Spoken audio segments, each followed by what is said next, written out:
This house that you guys see behind me is listed for sale for a measly $12.5 million. Who can't afford that? That sounds cheap for Hollywood, or actually the Pacific Palisades, because I listened to you guys and you guys requested this area, so I'm here. So $12.5 million for this house. Here's the crazy thing. They bought this house back in 2021, so just 2 years ago, for $3.25 million. But it looks like they probably tore down the old house and built this one, because this one looks brand new. But still, guys, $12.5 million, okay? I don't even want to get into what the mortgage payment is and the property taxes are on that. So we're in the Pacific Palisades, like I mentioned. I'll probably head down to Santa Monica too and shoot a video over there, see what the homeless situation's like. And for now, we'll talk about 4 great reasons to buy a home today, guys, because, you know, this is like the best time ever to buy a house, and if you don't buy one now, you'll probably never own one. That's at least the narrative that a lot of these companies and news outlets are spinning at the moment. This is just hilarious when I read stuff like this. Now I'm going to get into all the reasons that they tell people of why you should be buying a home right now and give my opinion on this. So the number one thing that they say is you can take advantage of rising home values, okay? The sooner you buy your home, the more value you can gain from rising home prices. Over the past decade, home prices have been on a steady incline. Yeah, no kidding. Since the Great Recession, home prices have been going up. That's not a secret. So they're saying here that by buying a home sooner than later, this can benefit you because you'll be able to take advantage of all the rising home prices. And this is why you don't want to wait for any substantial price drops right now. Even though nationally, median home prices are down year over year right now by every indicator, guys. Every real estate outlet shows a negative number right now year over year. And that's at the peak of the housing market season when listing prices should be up year over year. But in many cases, they're not. Now, there are metros across the country that are hitting new highs right now, and I'm not gonna, pretend like that's not happening, because it is. According to Black Knight's recent data, that 60% of the metros across the US have seen new home price highs. So when I say that home prices are down year over year, I'm referring to the median national average. We're not talking about any specific metro, because obviously, depending on where you live, home prices could actually be up year over year, guys. And then some people will look at this and say, well, you were wrong, Michael, and this is actually a good reason to buy right now, so I can get that home appreciation. But think about this. Home prices have gone up so much over the past couple of years, and this year is by far the weakest gain in home prices that we've seen since the run-up began. And where do you think that's going to lead, guys? Do you think that you're really going to see a whole lot of appreciation moving forward over the next several months or even the next couple of years? My guess is probably not. Even if nothing crazy happens and there's no housing market crash, no big recession to bring everything down, I think you're still very unlikely to see a big amount of increase in the value of your home anytime soon. And let's not also sidestep the fact that, okay, you want to take advantage of home prices going up, that's the reason to buy right now. You can also take advantage of home prices going down, if you're the lucky buyer to buy a house today, and next year it's going to be worth less than you paid for it, guys, which is a very real possibility right now for a lot of people. So you better think about stuff like that before jumping in. And I showed you guys, in case you haven't seen this video, go check it out, but I did a video in the Venice canals around here, and there was a few houses for sale I featured in that video. Every single one of those houses was for sale for less than they paid for the house. And one of them, I remember, they bought the house back in 2016, and now fast forward to 2023, they can't sell the house for more than they paid for it, which is kind of insane, guys, especially in a popular area like LA. Now here's the next reason they give that you should be buying a house today, okay? You can start building equity. And what equity is, it's the percentage of your home that you basically own outright, combined with the appreciation over the years. So say if your house is worth $500,000 and you owe $300,000 on the house, then you have $200,000 in equity in that case. So the argument is, well, if you buy a house now, you can start building equity. Now this one, for the most part, guys, relies on the very first point actually coming true, and that is that home prices and valuations continue to go up from here on out with no further downturn, which I think is pretty much going to be impossible, okay?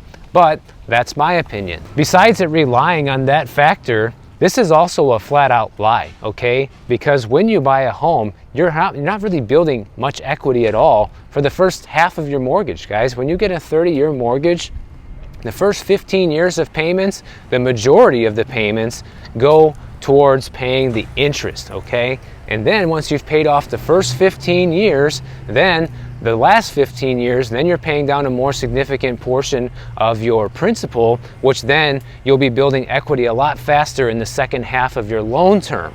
So to say that, oh, you should buy it today because you're going to start building equity is just not true, guys, okay? Because most of your payments, it goes towards interest in the beginning, and if you combine a situation like that with home prices actually coming down, because they are down year over year, well, now you're not actually building any equity, you're actually losing equity.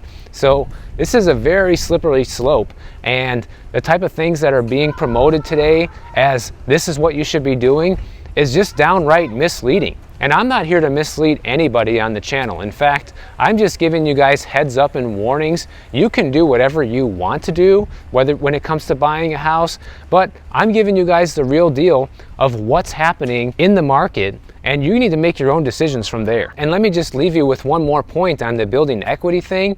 If you build equity, let's say you're in one of the markets that have reached a new high this year, and you're like, oh, this guy's wrong, I'm gonna take advantage of all these things that they're telling me to do right now. And let's say we get a bad recession, and over the next several years, the value of your home starts going down. All the equity that you might have built from the appreciation of your home will be evaporated when home prices come down, guys. So keep that in mind as well. Here's the next reason they tell people to buy: because you can plan to refinance into the future, because obviously one of the biggest obstacles to buying today is that mortgage rates are high, and don't worry about that because you can refinance later, guys. This is the number one lie that's being told throughout the entire housing market. I did a whole video on this a couple weeks ago, and it's just unbelievable.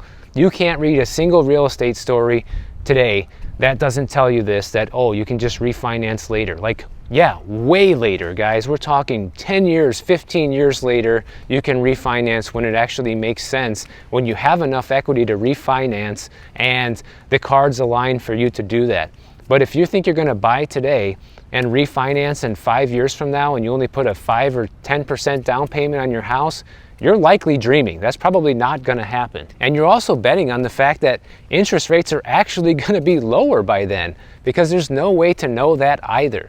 You know, right now the Fed has been saying they're going to keep interest rates high for the foreseeable future, and even when they start cutting rates, doesn't mean mortgage rates are going to drop back through the floor and we're going to have 3% rates again just like that. It's not going to be like that. And this is something that people need to understand about refinancing that I want to go into a little bit here, because we keep hearing this lie, okay? You cannot refinance if you don't have the equity to do so.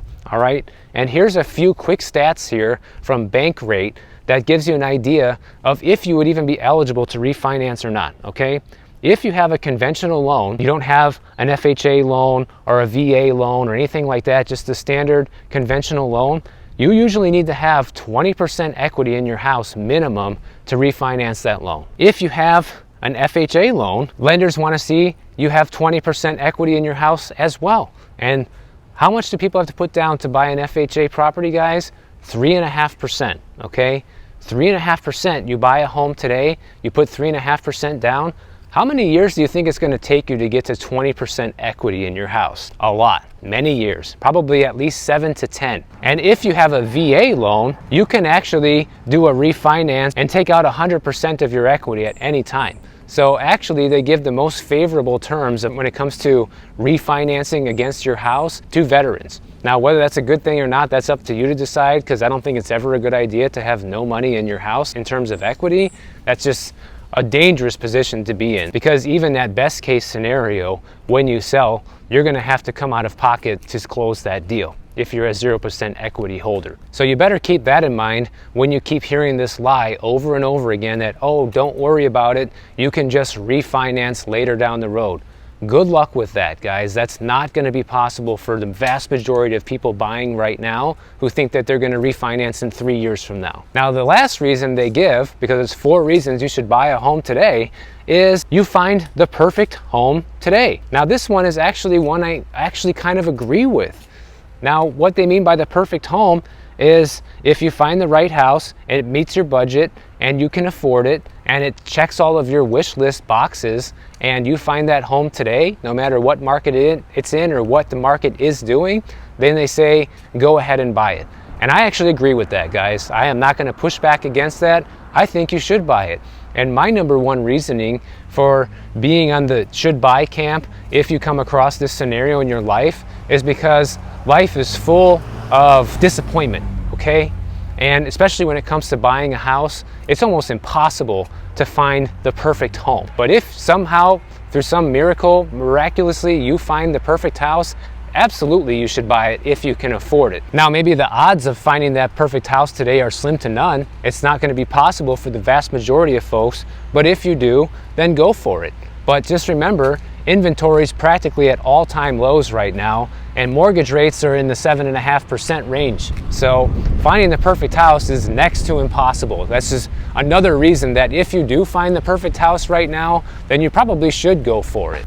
Now here we have a rental that's listed for $12,500 a month. It's a 3-bedroom, 2-bathroom. This place has been on the market for about 2 months now, which is kind of a long time for a rental, but at the same time it's probably hard to find somebody that can pay that much in rent.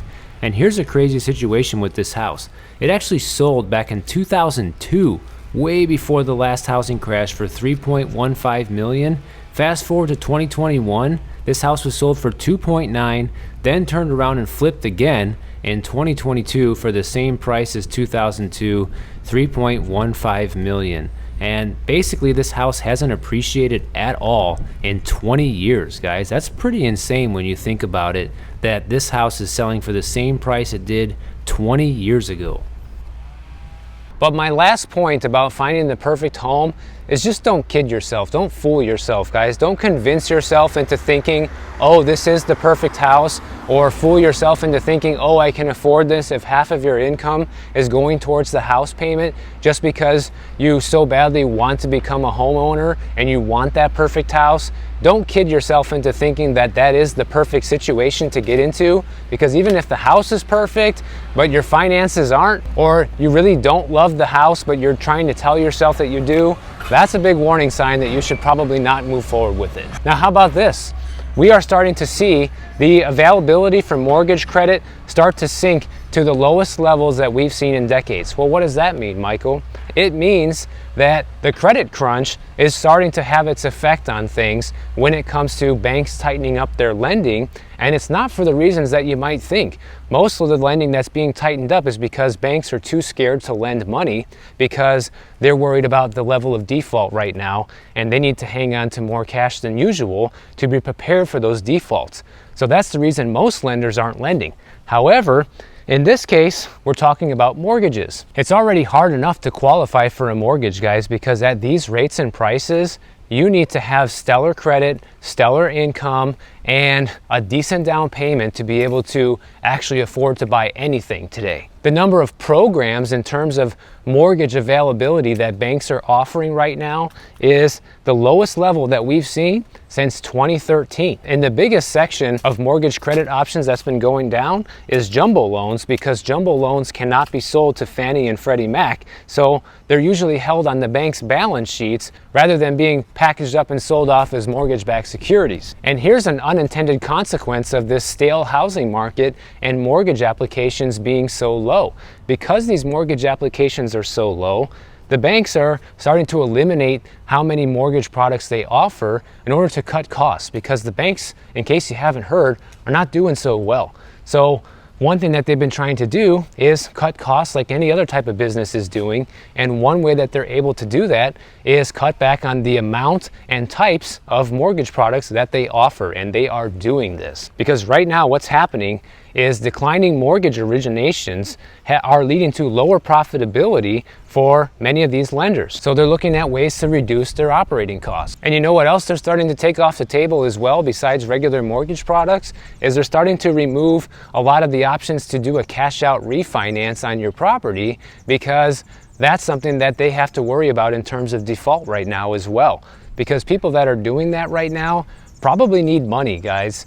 And anyone who's doing a cash out refinance is probably looked at as a risky loan at the moment. So banks are wisening up and not offering this so much to people like they were just a year ago. And quick reminder, guys, if you're enjoying this video, please give this video a like, please subscribe to the channel. And for anybody who is out there looking to buy a house right now or sell a house, make sure you use my real estate link in the description below. I can set you up with a real estate agent across all 50 states of the country, and it's at no cost to you. It helps you get into your new home or sell a home, and it helps the channel. So I appreciate it. Now here's an interesting real estate story for you guys, and thanks Noreen for sending me this. There was a story about a man in Long Island, New York. His father bought this property back in 1953 for $5,000, and he inherited the property, and this property is located right next to his childhood home. So there's sentimental value with this parcel of land that this guy is holding on to.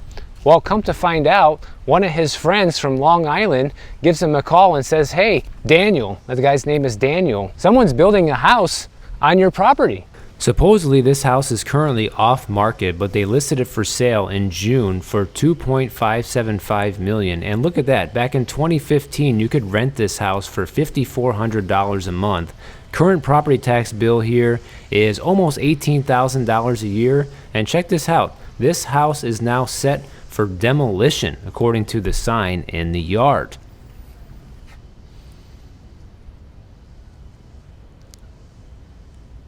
So Daniel heads over to the property to find out what's going on, and sure enough, they're building a house on his land. And check this out, his land was unknowingly sold to Skytop Partners LLC for $350,000 last October without him knowing about it, guys. So imagine the level of fraud and shenanigans going on with this that allowed this to even happen to begin with, because there's many different checks and balances when it comes to transferring title of any type of property to someone, but yet somehow they got away with this. So now, needless to say, Daniel is suing, and he's looking for up to $2 million in damages, and they're trying to sue for all different types of things like statutory theft, unfair trade practices, all kinds of different legal terms that constitute a lawsuit here. And on top of the money that he wants, they also need to restore the property back to its original condition, okay? Just this empty lot. And that means taking down this half-built house that they've already built. And not only did they already build it, it's a 4,000 square foot house, right? It's in the middle of construction. They have this house priced at $1.475 million and already have a contract on it, and they're gonna have to tear all this down and demolish the whole thing if this guy gets his way in the lawsuit, which he should, because it's his property after all. So basically how this happened is Daniel is claiming that he signed a forged power of attorney that basically allowed this attorney to steal his property, okay, and scam this new buyer of the home as well. So really the person that had power of attorney is the root of this scam, because not only did they scam the current owner of the property, but they also scammed the buyer into thinking that they could actually convey title to them and transfer the ownership of this property to the new owner. Now it's starting to feel like home. We have a house for rent for $17,000 a month, and it's been on the market for 161 days and no takers. Sounds familiar? Just like back home in Miami. And here's something interesting, guys. This house actually rented back in 2022 for $17,500 a month, and now it's vacant again. The tenant only stayed for 1 year, and now they can't even rent it for $17,000, which is $500 less than they rented it for last year. So what does that tell you about the state of affairs with the economy right now? People don't have the money, and they're not spending the money on things like this, and this house sitting on the market for half a year is a clear indicator of that. The buyer of this home even offered the current owner, the guy that's getting robbed, you know, and getting scammed out of his property essentially, they even offered him $500,000 for the piece of land so they could probably continue with the development of this house, and he refused. So the guy's so upset with the situation that he's not taking the $500,000, you know, he wants the $2 million. He wants to sue these guys for all that they're worth. And honestly, I don't blame him, guys, because this is such an injustice. And this is a situation where justice might actually get served if he wins. Now, the last thing is a quick story about remote work. DJ sent me this story talking about how Mike Bloomberg, he's the former mayor of New York City, he brought up a really good point recently that affects all of us, guys. And basically what it is, you know, the remote work situation that's been going on has more of a detriment on people than you think. Because a recent report from the United States Government Accountability Office that just got published in July revealed that federal agencies are spending $5 billion a year to lease office buildings and a further $2 billion on maintaining and operating offices regardless of utilization. So the place can be entirely empty, but the government is still paying the lease payment and still paying the upkeep on these places. And guess who's actually fronting the bill for all of this, guys? That's right, you and me, all of us taxpayers, are responsible for paying for all of this, whether you're a remote worker or not. So Michael Bloomberg, he goes, some people argue that remote work for federal employees isn't a problem, but he says, well, tell that to the taxpayers who are footing the bill for the empty floor space and the cost of maintenance. So I actually agree, guys. I hardly ever agree with any politicians about anything, but I agree with this because this is crazy that all of us are paying for this. And, you know, I don't have any problem with people working remotely. First of all, when it comes to the private sector, it's completely different, okay? Because in the private sector, where we're not paying for the lease payments on these empty office buildings, you have companies that need to make a strategic decision of, do they want to offer remote positions and keep paying for the office space or downsize? That's their problem as a company, but not yours and my problem in terms of where our tax money is going. In the private sector, if remote workers do a poor job, business suffers and customers take their spending elsewhere. In the public sector, people just have to put up with poor service. That's a quote from Michael Bloomberg, and I agree with that. There's been so many hidden consequences of these empty office buildings, guys. You have our tax money going to waste. So they should be immediately shutting down these buildings. Like, you know what? If the federal government wants to have remote workers working for whatever department they're remote in, then fine. Give up the office space and stop paying the bill, because we are the ones who are responsible for paying for all this, something that's not even being used. Like, we're literally throwing our money away, but somehow we need to keep raising the federal deficit, the deficit spending budget every single year, because we're somehow running out of money. Well, maybe because these clowns, they're not even paying attention to where all the money that we're spending now is even going to begin with. This is a really cool yard. Check this out. There's a bunch of cactus here in this yard. Never seen anything like this so far. Interesting. The other effect from this empty office, guys, is all sorts of businesses in downtown metros are suffering. That's why you're seeing all these businesses in downtown San Francisco completely close up shop. Everything's closed down there, and I'll be taking a ride over there too to see it for myself when I'm actually there. How long can that go on for? How good is that for the local economy? Crime is through the roof in places like that, where all these offices are closed now, and the local businesses suffer because they're not getting the revenue anymore from all the foot traffic. So it has many ripple effects throughout the economy. The biggest ripple effect right now is all of these commercial buildings, particularly office space, being worth practically half what they were worth a few years ago as the refinancing terms get closer and closer. And you're already seeing so many of these owners of these commercial buildings walk away from them because they're not worth anything anymore. And it just makes more sense to stop paying and give the property back to the bank, guys. And this is all due to the fact that we had the pandemic and more companies thought it was a good idea to have remote work. So I'm not against people working remotely. In fact, I'm working remotely right now. Look at me. I'm out here walking in California, even though I live in Florida, and I'm doing this. So I'm not against it. I'm just saying it has its consequences that we're just only now starting to see the effects from all of it. But the one difference for me is that I never had to be in the office to begin with to do what I'm doing here on YouTube. Versus, you know, one big difference is a lot of people have a remote job now. That job wasn't remote just a few short years ago. So many different things coming down the pipeline, so many different ways all of this can turn out by the end of this year. And it's going to be interesting to say the least. So if you guys enjoyed this video, make sure you subscribe to the channel. And if you don't want to wait for my next one to come out, check out this one on the screen right over here. And I'll see you in the next one.